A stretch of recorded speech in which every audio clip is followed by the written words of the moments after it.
একদিন রাজসভায় এক গর্বিত পণ্ডিত এলেন। তিনি সবাইকে বললেন তার মতো জ্ঞানী মানুষ আর নেই। পৃথিবীর যে কোনো প্রশ্নের উত্তর তিনি দিতে পারেন। তার কথা শুনে সভার সবাই একটু অবাক, আবার একটু বিরক্তও হলো।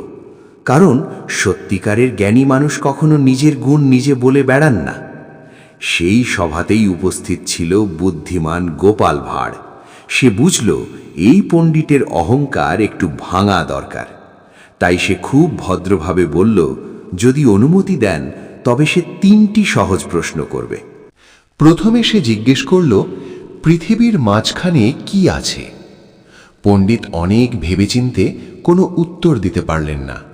তখন গোপাল হেসে বলল, উত্তর খুব সহজ, ধ। কারণ পৃথিবী শব্দের মাঝখানে ধ আছে। সভায় সবাই হেসে উঠল।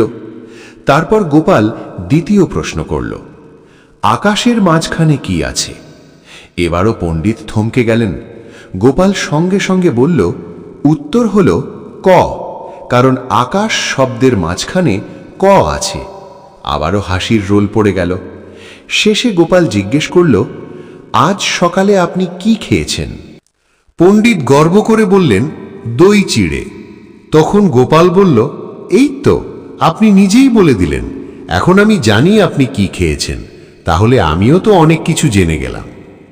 সবাই বুঝে গেল, পণ্ডিতের জ্ঞান যতই থাকুক, অহংকার তাকে হাস্যকর করে তুলেছে। সেই দিন থেকে সবাই শিখল, সত্যিকারের জ্ঞানী মানুষ কখনো অহংকার করে না। জ্ঞানকে বড় করে দেখাতে হয় না, কাজই তাকে বড় করে তোলে। প্রিয় দর্শক বন্ধুরা, আপনাদেরকে অসংখ্য অসংখ্য ধন্যবাদ সম্পূর্ণ ভিডিওটাকে প্রথম থেকে শেষ পর্যন্ত দেখার জন্য।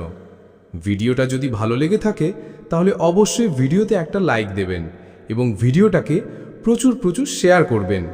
এছাড়া আমার চ্যানেলটাকে সাবস্ক্রাইব করবেন।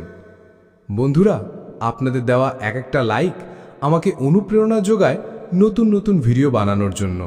তাই বন্ধুরা, ভিডিওতে লাইক দিয়ে আমার পাশে থাকবেন। তাই বন্ধুরা, আজকে এখানেই শেষ করছি। এরপরে আবার নতুন কোনো একটা ভিডিওতে দেখা হচ্ছে আপনাদের সঙ্গে।